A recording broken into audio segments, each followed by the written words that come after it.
High, আজকের ভিডিওতে আমরা ঢাকা বোর্ডের আরেকটি কোশ্চেন সলভ করব। এই কোশ্চেনে বলা হচ্ছে অপটিক্যাল ফাইবার অপটিকে ডেটা প্রেরণের জন্য কোন আলোক রশ্মি ব্যবহৃত হয়। আমরা জানি ফাইবার অপটিক বা অপটিক্যাল ফাইবার কেবল সে এক স্থান থেকে অন্য স্থানে ডেটাকে ট্রান্সমিট করে।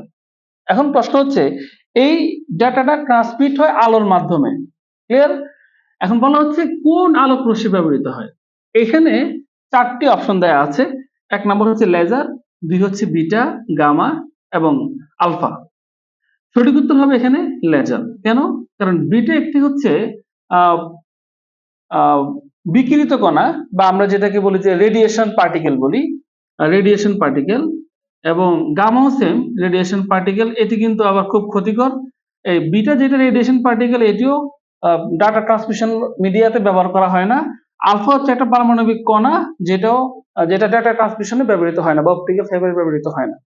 তাই এই তিনটি হচ্ছে ভুল। এখন আসো এই লেজার নিয়ে আমরা একটু কথা বলি।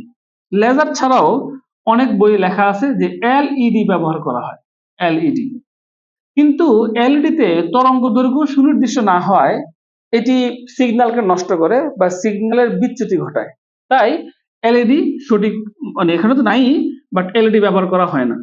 এই লেজার রশ্মির ক্ষেত্রে দুই ধরনের তরঙ্গ দৈর্ঘ্য আছে, দুই তরঙ্গ দৈর্ঘ্যের লেজার রশ্মি আছে। একটা হচ্ছে 1300 ন্যানোমিটার আর একটা হচ্ছে 1500 ন্যানোমিটার।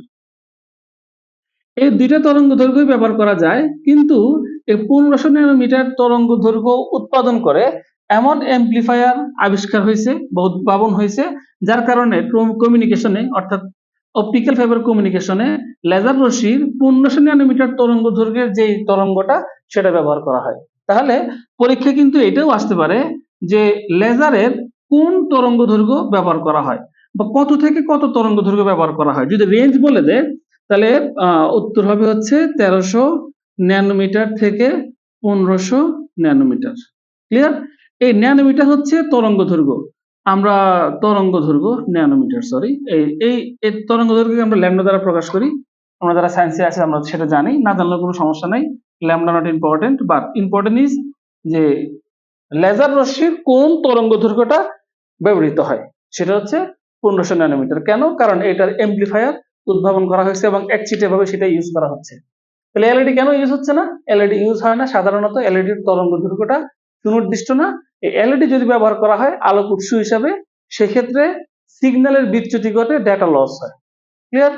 ইনশাআল্লাহ দেখা হবে নেক্সট ক্লিপে।